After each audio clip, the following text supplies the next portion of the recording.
So, hello, I'm here today with tribal attorney Tela Troge of the Shinnecock Nation, as well as yogi Monique Fitzgerald and missionary for the Mount Zion Baptist Church and community advocate Hannah Thomas, both North Bellport residents and members of the Sitalkat Nation. Monique and Hannah are also founding members of the Brookhaven Landfill Action and Remediation Group, which we will introduce later.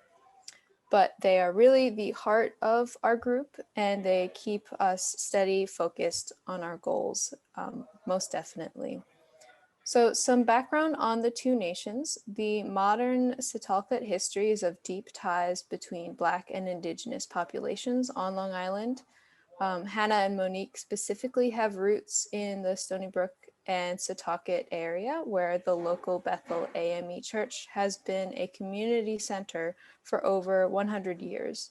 Before it was built, the area was a place where African Americans enslaved or newly freed in the early 19th century could have gathered safely to speak freely or to worship. So there's been a deep, long history on Long Island of the Sitalkat indigenous tribe, as well as their connections with the local Black population. And then we have Tela from the Shinnecock Nation, and the Shinnecock Nation is currently has reservation land on the east end of Long Island. It was a federally recognized nation in 2010 after a 30-year fight. But of course, the nation has been here for thousands of years. Currently, they have over 1,400 members, and more than half of them reside on the reservation. They have consistently been fighting with New York State for land rights and sovereignty. For example, disputed land that includes Shinnecock Hills Golf Club, which the Shinnecock Nation recognizes as traditional tribal burial grounds. They also have just erected two quite majestic and commanding monuments, which serve as an important source of income. And the Shinnecock Nation Environmental Department has worked hard in shoreline restoration to protect Long Island's eroding shorelines. So all of us here are involved in the Brookhaven Landfill Action and Remediation Group, which is working on environmental justice around our local Brookhaven landfill. So a little history of the landfill is that it opened in 1974. It has continuously been expanding since that point. Currently, our household trash is burned at a Covanta waste-to-energy plant. In 1983, we had a law that banned the landfilling of municipal solid waste. So in 1990, only construction and demolition waste was accepted, but the ash of the burned municipal solid waste is continuously still buried in the Brookhaven landfill. And it's important to note that the policy to burn a large portion of our household waste in the Covanta Hempstead incinerator in Westbury, that incinerator is located near a majority Black, Latinx, working class community. And the ash is sent to a landfill that is located in North Bellport, which is also a majority Black, Latinx, Indigenous, and working class community. This has caused a lot of health problems because of the ash. There's an elementary school with high rates of cancer right next to the landfill. And so our group is really advocating for the closure of the landfill in 2024, as is promised by the town of Brookhaven. And we are also working for an equitable waste management plan that involves a zero waste system. And so Hannah and Monique, like I said, really keep us steady in our values and our goals, which are that all lives deserve respect and environmental justice, but especially Black, Indigenous, Latinx, and working class populations that have borne the ills of the landfill for decades. So thank you, Ms. Hannah, Monique, and Tela for being here with me. If you guys want to give a little brief introduction of yourself first, that would be fine, and then we could move on into questions.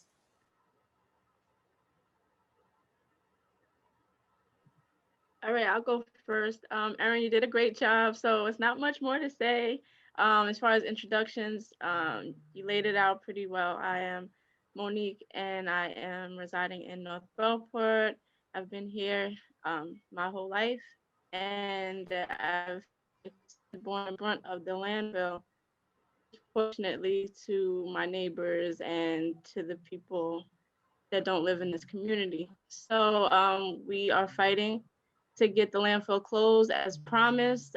These promises have come numerous of times, and we haven't been able to um, successfully realize that goal. So at this point, we want to make sure that that goal actually gets realized.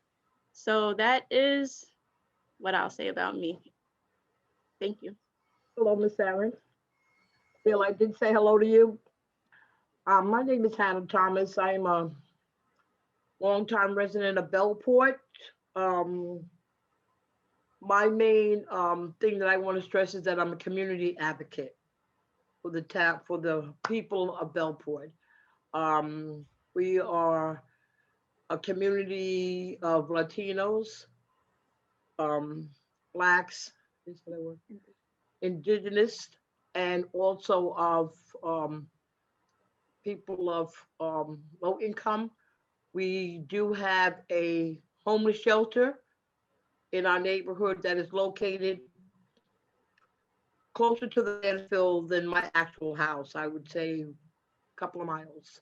And I feel that it is my duty as a community advocate to inform the people who are placed here, not by choice, of the hazards of living in a landfill and give them information in a layman's terms because we're not scientists. Um, I've been active with the environment against landfills before 1974. And I'm continuing through blog to express to everyone how serious these issues are, and also to tell people how corrupt it is to have a government system that's supposed to be in your behalf, but it's so untransparent that you don't know what's going on. I'm upset that they did petition and say that we were not going to have an ash fill, but still, the closure of the landfill is supposed to be in 2024, but we will still be receiving ash until that time. So I'm a little disheartened about that aspect of it. So thank you for having me on the call, and I'll turn it over to Taylor. Hi, my name is Tela. I'm a member of the Shinnecock Nation. I'm also an attorney, but most importantly, I'm an activist. And I know firsthand what it's like to be subject to environmental racism. I come from a place where it's not safe to drink the water. And I went to school in Michigan and everyone was so shocked, like, why won't you drink out of the faucet? I'm like, if you guys had any idea what it's like where I live on Long Island, you wouldn't be suggesting that I drink tap water. It was like the only rule I had when I was a kid, because Long Island is a really racist and segregated place. And a lot of the policy decisions that led to the segregation on Long Island are still affecting communities today. And I think we see that happening with the Brookhaven landfill. Policies that were put in place in the 1920s, 1930s, now they're directly causing a lowered life expectancy of the residents surrounding the landfill. And so I actually live in Riverhead, and just doing research for my town, I found out that the trash from my town here in Riverhead ends up in the Brookhaven landfill. And when I looked more into it, almost every town on Long Island's trash ends up there.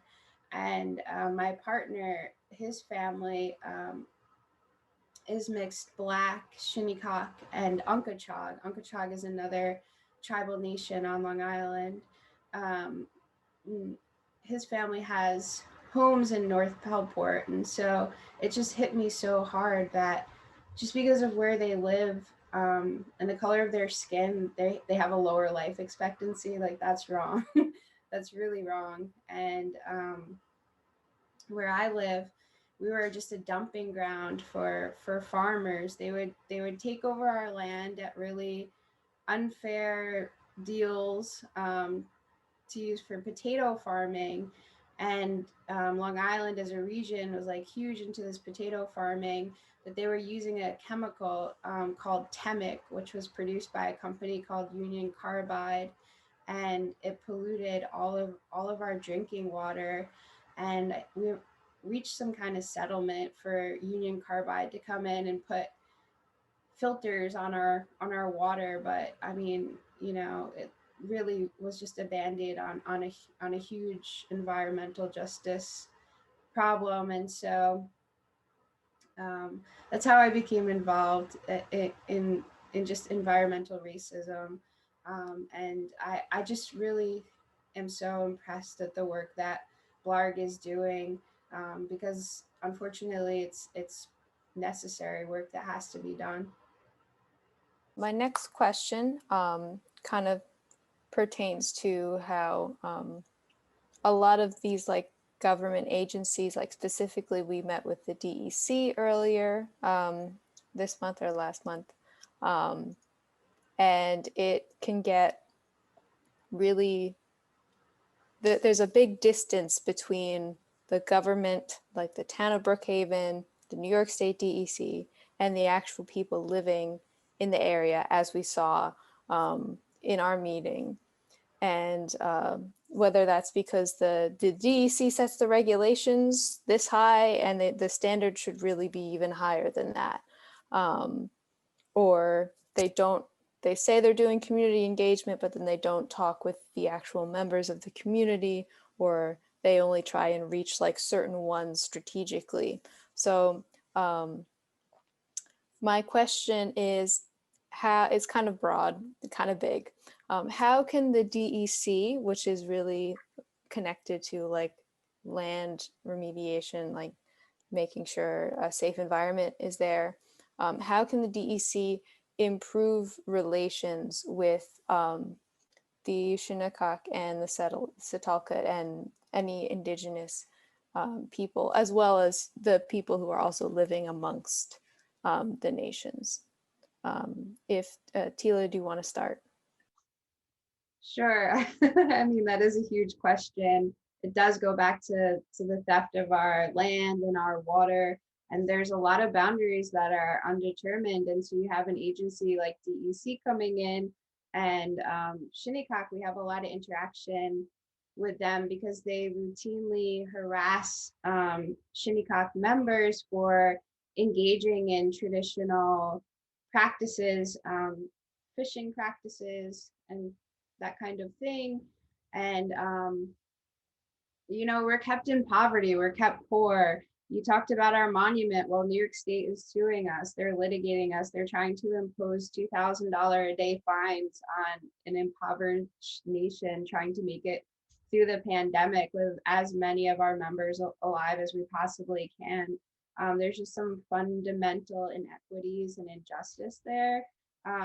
And so the problem has really, really deep roots. But I think it's kind of sinister. Like, the DEC, they don't see us as people, and so they don't see us as deserving of basic human rights, like having access to clean air and to clean water. Like, those should be fundamental rights. But what we're seeing is more of a focus on like the interests of corporations. And DEC would be better friends with Covanta, any day before even listening to like the urgent demanding needs of any BIPOC people on Long Island. And they could come to our Zoom meetings, but until until we could get them to see us as people, I don't know. But we're calling attention to some pretty serious and significant issues. The landfill is leaching toxic material into all of our water. And there's only so much bottled water you could ship in from Michigan. Like, we got to really take care of not just ourselves, but our future generations. And I think that Indigenous people, we tend to look out for 7 generations ahead, and DEC, I guess, looks out for their next paycheck. I don't really know, but it's all about money and corporate greed, and it's not about people. So I think that a lot of the work that Blarg is doing is so important because it's people powered and it's focused on people.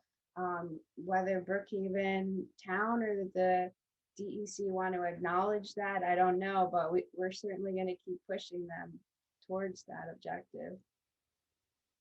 We've had a lot of landfills across Long Island that, even though they're closed right now, we need monitoring to make sure that they're not spewing toxins as they're just like sitting there decomposing. Liners break. Sometimes they don't have liners because they're older.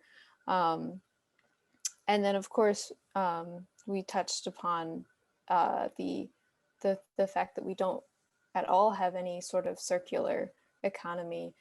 It's not regenerative. And we really need to focus on that, bring those values to the table when we're talking about waste management and environmental justice. So that kind of leads me to my last question. So in terms of the Brookhaven landfill, we've talked a lot about remediation and also reparations for the people who've been living near the landfill, the people who have been dealing with environmental injustice with the air toxins, the water toxins, the smells, just the quality of life, the effect it has had on the quality of life. So I just want to add, even though it's specific to Brookhaven landfill, we can also talk about in general, in terms of securing environmental justice, in terms of reparations and remediations. How would you like to see environmental justice play out for the Sitalkat and the Shinnecock nations? So Tela, if you want to start. Sure. So I think that there's a lot of opportunity to either support lawmakers who are willing to introduce bills that provide compensation to victims of environmental racism and injustice. I mean, we have right now the CCIA, which is going to the purpose is to make polluters pay and then redistribute some of those fines to communities who are most impacted. But even there, we have some problems because Indigenous people weren't consulted in the drafting of it, and so a lot of the push there is towards our energy system and moving to offshore wind. And so it's happening right here on Long Island that all of the underwater land surrounding Long Island is being leased out to these like global superpower wind energy companies, and they're putting extraordinarily endangered species like the North American right whale and the Kemp Ridley sea turtle, which are respectively the most endangered marine species that they call Long Island home too. So we're not just thinking about ourselves, but at the same time, we're getting cancer at alarming rates. We have respiratory disease like you wouldn't believe. Our kids can't breathe, and so it comes to a point where like can there be reparations for that? I mean, there certainly should be at least a start, but how do you quantify that? How do you even start? But I mean, moving forward, it's just so important to center Indigenous voices and Black voices and come to us and ask us and you know, allow us to lead your movements because we're dealing with it firsthand. And yeah, I just think centering our voices will go a long way. Um, I'm gonna take a deep breath. Um, I heard the question, and I'm hopeful about the question, but I am personally waiting as a Native American. Uh, my family mixed with African American. Um, all sorts of things for them to address that this is an environmental issue. Um, I think the fight that we have and the plight that we have is that there has been no verbal, legible words written that this is an environmental injustice issue. And they are holding that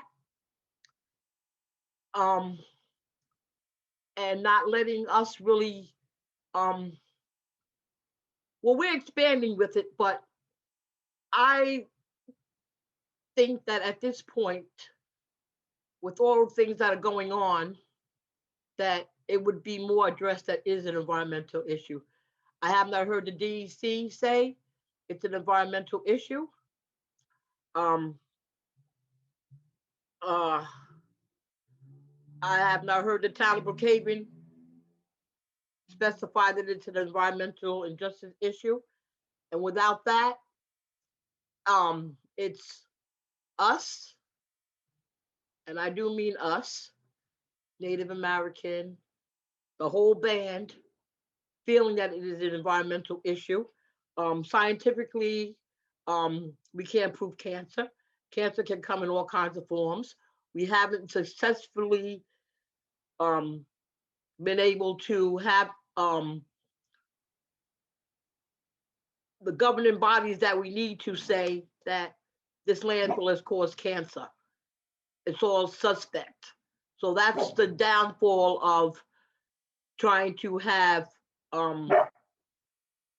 remediation money plan in place, and they are making sure that it is not a designated environmentally injustice area. They have never said that. I've never heard it. I could be wrong, but I've never heard it. So that's something that if you cannot get, I mean, it's outwardly there. We know that, but you cannot get. I don't. We have to keep pushing that plate because without that, um, there's not much more. You know, I don't see what our next. I'm not going to say there's not a move because we're going to find one because we're not going to give up on this plight. But that's the thing that really disheartening to me, that with so much going on, that's not a known outward statement by anyone in the political arena, which I can't even conceive, but that's what I'm saying.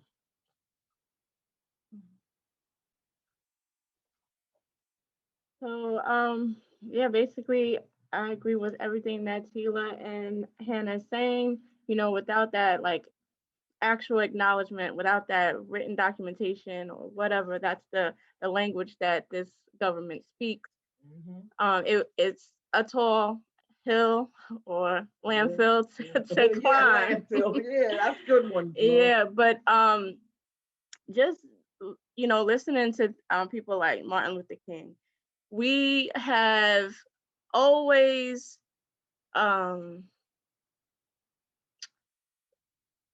chose our battles or our ways to fight our battles just for common decency. You know, we wanted the government to recognize our humanity and to address that portion of our lives. And that is very important. I mean, that is the baseline of everything that can be discussed, will be discussed ever, is our humanity.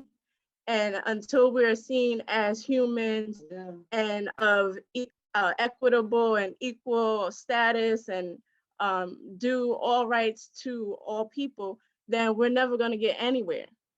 But we also have to understand, as Dr.